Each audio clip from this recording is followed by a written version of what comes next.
Let's jump to the story from Forbes, though. This is interesting. California expected to ban new gas-only car sales by 2035. Terrible headline, Forbes. What's actually happening is, as of, I think, today, they have implemented the first steps towards banning gas vehicles. Vehicles will have to be zero emission. I'm curious. What do you think this is all about, James? Is this climate change and we're trying to be better stewards of the earth? Or is this some kind of communist conspiracy? All right, there's an easy litmus test to find out if we're being better stewards of the earth. There's a very easy test. Are those cars going to be powered by electricity generated by nuclear power or not? No. Because if the answer is no, we're not being better stewards of the earth. No. This is something else. But it does mean they have easier control of your vehicle. That's right. Those vehicles are, in all the cases that I'm aware of, electric vehicles are remote controllable, or they can be turned off. Oh, dude. So I got a Tesla, and there's like a puddle of water, and you stand back, and on your phone you can remote control the car with your phone. And so I'm pressing the button, and the car is backing away from the swampy muck, and then I can get in. It's amazing. Yeah, That also means someone else can do it. Yeah, it totally does mean somebody else can do it. And it probably means that, if he so felt like it, Elon Musk could probably do it. He literally could just do it. That's which crazy. means that if, whatever manufacturer, maybe Elon is and maybe isn't, gets in cahoots with our FBI that's acting so well, then you could get in your car and it could just drive you right down to the field office. Or into the ocean, or into a tree. Maybe you'll get in your car and then it'll start speeding out of control without your control, 90 miles an hour down Wilshire Boulevard, slam into a tree because you were a journalist working on a story about a general. Exactly. Yeah. Exactly. Crazy. I just think it's a funny image of Elon Musk like sitting in a room, and then he walks up to a guy and puts his hands on his shoulder and goes, "Execute order 69." And then the guy's like, "Okay," and then he presses the button, and all the cars turn on and start driving to Tesla HQ. Yeah, it would actually be that. That would be. It would either be that or it'd be 42069. That's right. I was gonna say, he would be 42069. like, "Execute order 42069." Oh my And god. then the guy's like, yeah, okay. We you're all on. die. Yeah, so that reference I made earlier, just a moment ago, was actually, it's a real reference. Michael Hastings was a journalist. He complained to a neighbor that he saw someone messing with his car. Asked to borrow theirs. They said no. Got in his car. Car speeding down Wilshire Boulevard, slams into a tree, explodes, he dies. That's right. That's right. And he was working on a story, I think it was about Hayden?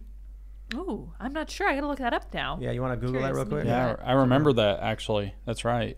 That wasn't an electric car, though, was it? Nope. No. But for the past, I think, 15 or so years, cars have been remote controllable.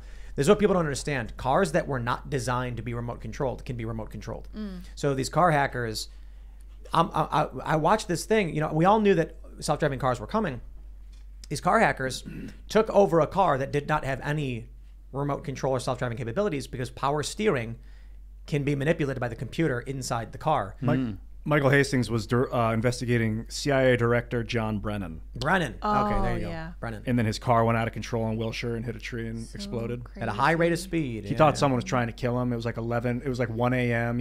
I think he left the bar and he was driving home, and then so he could have been hammered, but he's also investigating the head of the CIA. I mean, And plausible deniability is a hell of a thing, isn't it? Yep. Yeah.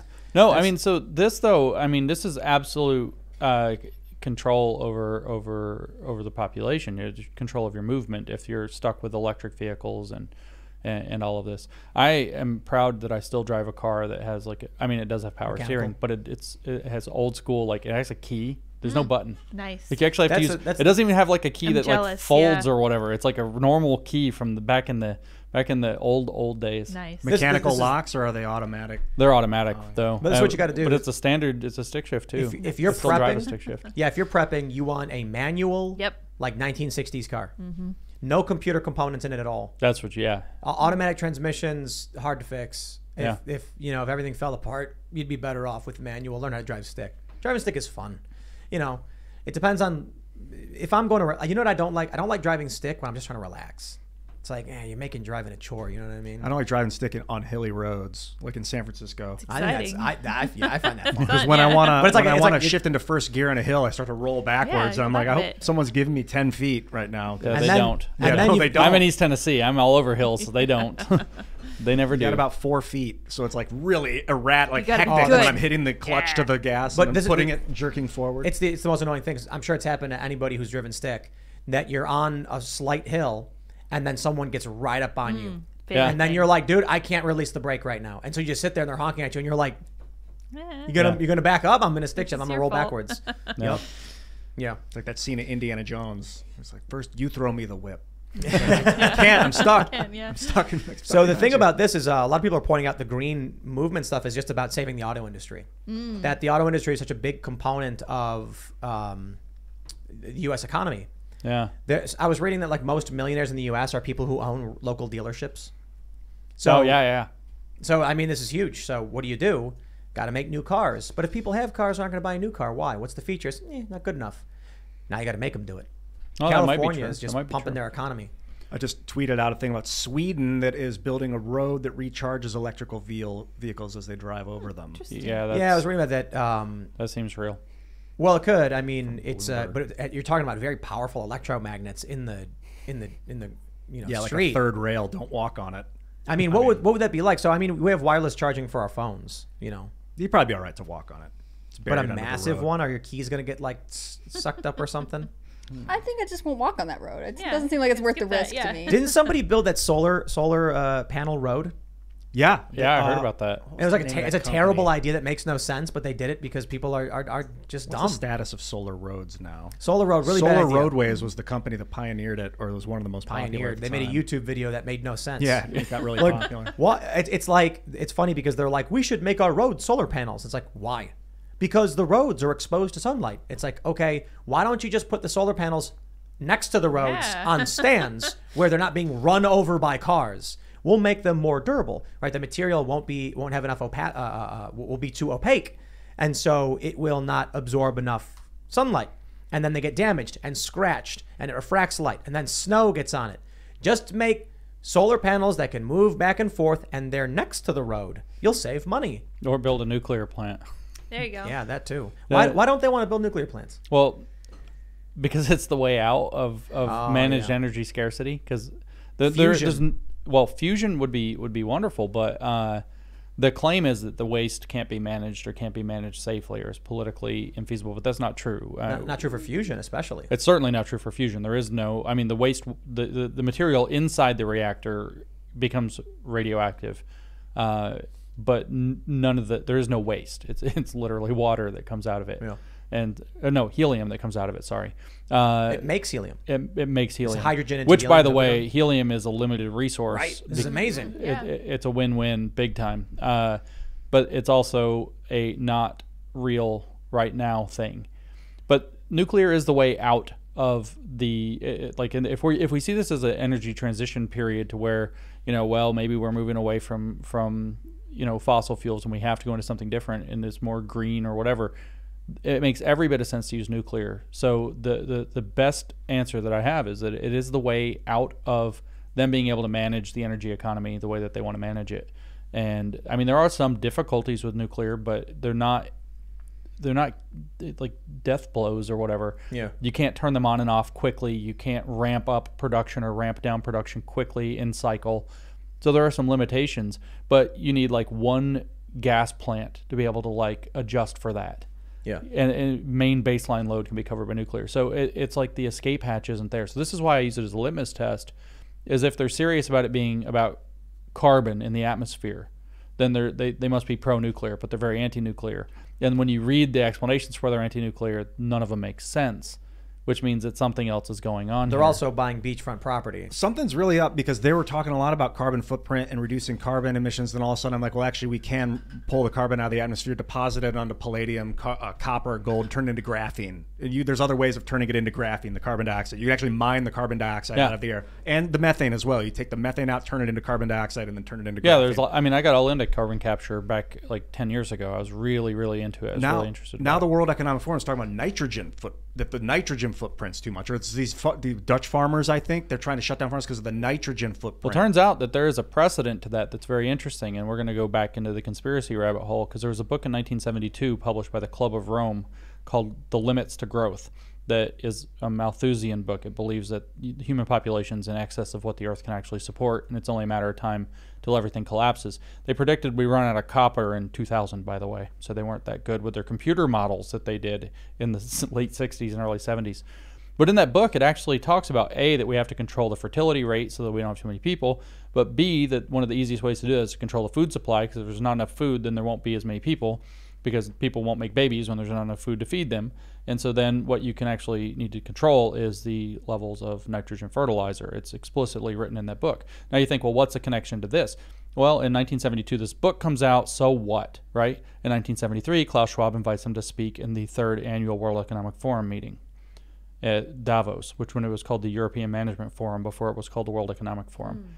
1974, they brought in a Brazilian communist priest, Dom Elder Camara is this guy's name, or Camara or something like this. I don't know how to pronounce words in Portuguese, but it's spelled C-A-M-R-A. Helder Camara was the spiritual mentor to Klaus Schwab, he said, after he met him, and he was known as the Red Bishop. He was a communist. But he was also the mentor to Paulo Freire, who is the Brazilian Marxist educator, and it turns out also to Bergoglio, who became Pope Francis. So it's kind of an interesting set of people that are all involved. But Camara spoke in 1974, the Club of Rome spoke in 1973, and you see this kind of mixture of this kind of, it turns out Marx hated Thomas Malthus and his ideas, but you see this kind of mixture of Marxism and Malthusian ideas kind of percolating through the World Economic Forum. But nitrogen fertilizer, and the buzzword of the book is sustainability, by the way. Nitrogen fertilizer and the need for a sustainable world population is the thesis of that part of the book about farming. And so I think that this nitrogen thing is has probably other agendas behind it. Of course, it can. You also which one was it? Was it Stalin or was it Lenin that said if you control the food, you control the people? Sounds like something Stalin would say. I think that was Stalin that said that. And so I don't know if Lenin was as murderous. I think, Do you think Stalin killed Lenin? I have no idea. I think he poisoned him. I have no idea. I do know, though, that if I were like really bad people that operate in this really bad people space, not saying that that's what's actually occurring, but I would possibly consider manufacturing a famine and then offer digital ration cards that get you on your digital currency to buy food. And then you would say that people like preppers who stored food and became self-sufficient are people who hoarded food and that they're the cause of the food crisis. Yep. And that you're going to have a, what was Klaus's quote, prepare for an angrier world. You're going to have a very angry world at that point. You guys were close. It wasn't Stalin that said if you control the food, you control a nation. It wasn't Lenin. It was Henry Kissinger. Oh, guess who? The great architect of the West. And also literally the mentor of Klaus Schwab. Literally, he's looked that up. It's Klaus Schwab's mentor. He and Klaus must be working together to transition from the liberal economic order to a new world order. They must be, and that's the connection I've needed between the World Economic Forum and the United States is Kissinger and Klaus Schwab. Look them up. They're like two peas in a pod. And it turns out that China is the model. The Chinese system, with its surveillance, the social credit, et cetera, is the social control model for the world. That's the practice run, which, by the way, right now seems to be, although it's hard to say because you don't know what's true coming out of there, cracking a bit. People are not happy in the Chinese system right now. So scary stuff there. He also says if you control the energy, you control a region. I believe this was all part of the thing. If you control the food, you control a nation. That's funny that we thought it was Stalin and it's Kissinger. If you control the money, you control the world. These guys. What's Kissinger's deal? Was he like an was he into liberal, like the John Locke I don't think so. My guess is that he is what you would call an old Hegelian. So Hegel's cult of science, or whatever you want to call it, of alchemy, split into two groups immediately following his death in 1831. And there were the young Hegelians, and Marx was a young Hegelian. And then there were the old Hegelians, and they were kind of competing. They were basically the liberal and conservative versions. And so what the young Hegelians believed, just look at Marx and you can figure it out. What the old Hegelians believed is actually that the ideal system had been arrived at in 1830s Prussia, believe it or not, that's what they believed, and that the goal was to use the dialectical powers or method that Hegel had put forth to spread it around the world, which is what we would call nation building if we were to say neocons today. So my suspicion is that the neocons, why are the rhinos so much like the Democrats, is because they're actually both Hegelian in their orientation. You have the old ones who believe that, I don't know, it's the end of history and the last man was the title of the 1989 book by Francis Fukuyama, that you're then going to spread democracy of the American style around the globe. You're going to do nation building and color revolutions and take over one nation after another in order to get there. And then on the other hand, you have the Marxists competing with them as two sides of the same program. What is dialectic? You've mentioned that a couple times. You said the dialectic nature. What is that? The dialectic is the combination of opposites to lift up to a higher level of understanding. So they'll intentionally create an opposition in order to get something to the next level? Correct. They call it sublation in Marxism. Thanks for checking out this segment from the Timcast IRL podcast. But if you want to check out the full show live, tune in Monday through Friday at 8 p.m. And if you want more special access content, head over to timcast.com and become a member.